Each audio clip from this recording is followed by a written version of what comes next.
दोस्तों, ये कहानी जैक्सन नाम के एक ऐसे आदमी के ऊपर आधारित है जो कि पुलिस वालों से बचने के लिए एक मिलियनर की बेटी को किडनैप कर लेता है और चलती हुई गाड़ी में ये दोनों एक दूसरे से लेन देन भी कर लेते हैं। अब आगे इन दोनों के बीच में क्या होगा वो हम आज की इस एक्सप्लेनेशन में देखने वाले हैं। तो कहानी की शुरुआत में हम जैक्सन नाम के आदमी को देखते हैं जिसकी कुत्ते जैसी हालत हो रखी थी और वो एक गैस स्टेशन पे रुक के सिगरेट लेने के लिए जाता है, जहाँ वो बार बार इधर उधर देख रहा था जैसे एक कुत्ता तब देखता है जब उसके मोहल्ले में दूसरा कुत्ता आ जाता है। खैर, कैश काउंटर पे कैशियर काफी ज्यादा टाइम लगा रहा था क्योंकि उसके पास कैलकुलेटर होने के बाद भी उससे खुले पैसों का हिसाब नहीं हो रहा था। तभी अचानक से वहाँ पे दो पुलिस वाले भी पहुँच जाते हैं, जिसे देखने के बाद जैक्सन की गेंद फट जाती है और उसका ये दर्द हम व्यूअर्स भी समझ सकते हैं। लेकिन अभी तक वो कैशियर खुले पैसे देने का नाम नहीं ले रहा था। तभी पुलिस वालों को इन्फॉर्मेशन मिलती है कि जो कैदी जेल से भागा है उसके पास सिल्वर कलर की कार है। तब वो ऑफिसर बाहर वही कार देख के जैक्सन से पूछता है कि क्या वो तुम्हारी कार है, जिसपे जैक्सन उन्हें जवाब देते हुए कहता है कि नहीं, क्योंकि मेरे मम्मी पापा मुझे गरीब जन्म दिए। लेकिन उसकी घबराहट को देखने के बाद पुलिस वालों को समझ आ जाता है कि ये वही आदमी है। तब जैक्सन अपनी जान बचाने के लिए नेटली नाम की लड़की को पकड़ लेता है और वो उसके पीछे मिंटोस लगा देता है, जिससे ऑफिसर को लगता है कि उसके हाथ में पिस्तौल है। जिसके बाद जैक्सन उस कैशियर से उन दोनों ऑफिसर के गन को फेंकने के लिए कहता है, लेकिन वो चूतिया गन में इतनी तेज लात मारता है कि वो गन वहाँ से बहुत ज्यादा आगे चली जाती है। तब जैक्सन बोलता है कि वो गन मुझे जल्दी से दे बहन के घोड़े। लेकिन इस बार जब वो दोबारा लात मारता है तो वो गन सीधा ऑफिसर के पास चली जाती है, जिसपे जैक उसे बोलता है, अबे तू थोड़ा सा बहन का लोड़ा है क्या।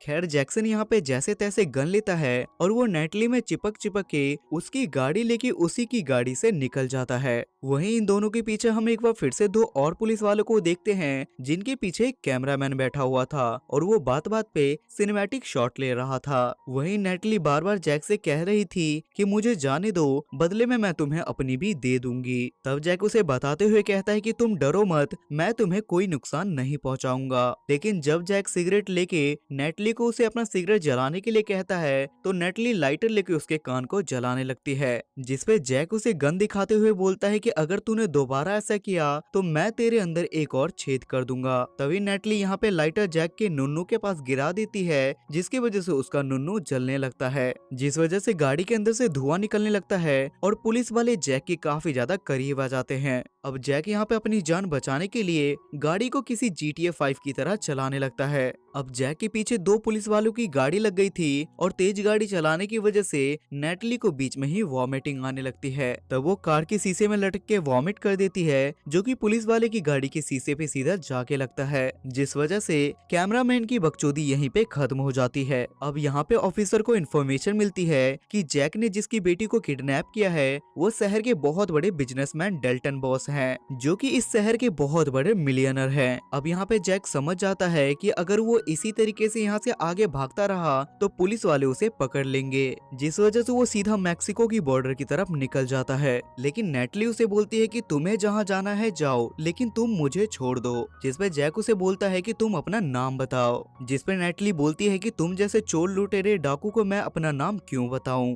जिसपे जैक बोलता है कि तुम मेरे बारे में जैसा सोच रही हो मैं वैसा बिल्कुल भी नहीं हूँ। तब वो उसे बताती है कि मेरा नाम नेटली है और मैं इस शहर के डेल्टन बॉस की इकलौती बेटी हूँ। जिसे सुनने के बाद जैक्सन की गेंद फट जाती है, क्योंकि अब पकड़े जाने पे उसकी अच्छे से लंका लगने वाली थी। इसके बाद हम डेल्टन बॉस को देखते हैं, जो कि पुलिस स्टेशन में जाके कहते हैं कि अगर मेरी बेटी सही सलामत नहीं मिली तो मैं तुम सब लोगों की वर्दी उतरवा दूंगा। और जब ये सभी लोग जैक की प्रोफाइल को चेक करते हैं तो इन्हें पता चलता है कि जैक कोई आम इंसान नहीं बल्कि एक प्रोफेशनल चोर है, जिसे एक बड़े से बैंक के अंदर चोरी करने की वजह से 25 साल तक की जेल हुई थी। लेकिन जेल के अंदर से वो किसी तरीके से भाग के बाहर आ गया। अब डेल्टन बॉस अपनी बेटी की किडनैपिंग की न्यूज पूरे शहर में फैला देता है और हाईवे पे जैक को पकड़ने के चक्कर में बहुत सारी गाड़ियों का एक्सीडेंट भी होता है, जिसमें पुलिस वाले की गाड़ियां भी शामिल थी और कैमरामैन बड़े मजे से इन सारे शॉट को रिकॉर्ड कर रहा था, क्योंकि उसे यूट्यूब के लिए बहुत ही अच्छा कंटेंट मिल रहा था।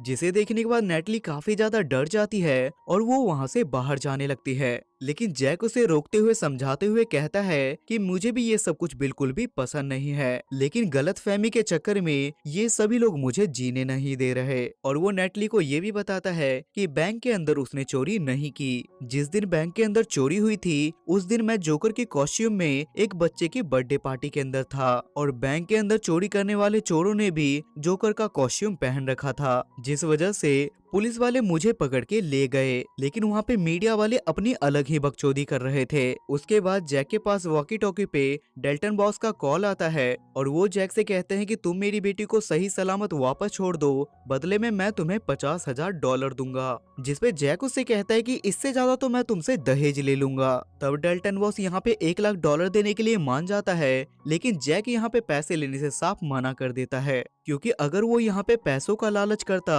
तो उस पे लगे हुए सारे इल्जाम सच हो जाते और वो अपनी बेगुनाही को साबित नहीं कर पाता। अब जैक के अंदर लालच ना देख के नेटली समझ जाती है कि जैक यहाँ पे सच बोल रहा है, जिस वजह से वो चलती गाड़ी में जैक को अपनी बिल्ली दे देती है। दूसरी तरफ हम जैक के वकील को देखते हैं, जो कि पुलिस वाले को फोन करके कहता है कि मुझे जैक के बारे में अच्छी तरीके से पता है और वो नेटली के साथ कुछ भी गलत नहीं करेगा। जिसके बाद वो दोबारा सीधा जैक को फोन करता है और वो जैक से कहता है कि खुद को पुलिस के हवाले कर दे वरना कुत्ते की मौत मरेगा। लेकिन जैक उसे जवाब देते हुए कहता है कि मैं दीपक कलाल का चेला हूँ, मुझे कुछ भी नहीं होगा। उसके बाद एक न्यूज रिपोर्टर जैक को फोन करके बोलता है कि अगर तुम्हारा पेट्रोल खत्म हो गया तो तुम क्या करोगे, जिससे जैक को काफी ज्यादा गुस्सा आ जाता है और वो गाड़ी के अंदर से कॉलिंग सिस्टम को उखाड़ के बाहर फेंक देता है। वहीं पीछे हम दो चमन चूतियों को देखते हैं जो कि रेडियो पर जैक की सारी बातें सुन रहे थे और वो दोनों हीरो बनने के चक्कर में जैक के पीछे पड़ जाते हैं। लेकिन इस चक्कर में उनकी गाड़ी का बैलेंस बिगड़ जाता है और बड़ी मुश्किल से वो दोनों मरते मरते बचते हैं। इधर नेटली को काफी ज्यादा इंटरेस्ट आ रहा था और वो जैक से पूछती है कि तुम मुझे कुछ अपने बारे में बताओ। तब जैक उससे बोलता है कि मैं बहुत ज्यादा शरीफ आदमी हूँ और मैं हिलाने के बाद भी 2 बार नहाता हूँ। और वो नेटली को ये भी बताता है कि जब मैंने पहली बार तुम्हें गैस स्टेशन के अंदर देखा उसी समय मेरा तुम्हारी लेने का मन हो गया था। जिसे सुनने के बाद एक बार फिर से नेटली का मूड बन जाता है और वो दोनों चलती हुई गाड़ी में एक दूसरे की तन बदन की आग बुझाते हैं। अब नेटली जैक से खुशी खुशी कहती है कि अब हम दोनों यहाँ से दूसरे शहर जाके अपना एक घर बसाएंगे। लेकिन तभी ये लोग बॉर्डर के पास भी पहुंच गए थे, जहाँ पे बहुत सारे पुलिस वाले पहले से ही इनका इंतजार कर रहे थे। अब जैक के पिछवाड़े में इतना दम नहीं था कि वो यहाँ से भाग सके, इसी वजह से वो चुपचाप नेटली को एक गन पकड़ा के कार के बाहर उतर जाता है और पुलिस वाले उसे पकड़ लेते हैं। तभी नेटली उस गन की मदद से एक न्यूज रिपोर्टर को बंदी बना लेती है और वो पुलिस वाले से जैक को छोड़ने के लिए कहती है, जिस वजह से पुलिस जैक को छोड़ देती है और जैक और नेटली एक हेलीकॉप्टर में बैठ के वहाँ से निकल जाते हैं। अब हम यहाँ से कुछ सालों बाद का सीन देखते हैं, जहाँ पे जैक और नेटली एक बीच के किनारे पे बैठ के मजे कर रहे थे और इसी के साथ ये मूवी यहाँ पे खत्म हो जाती है।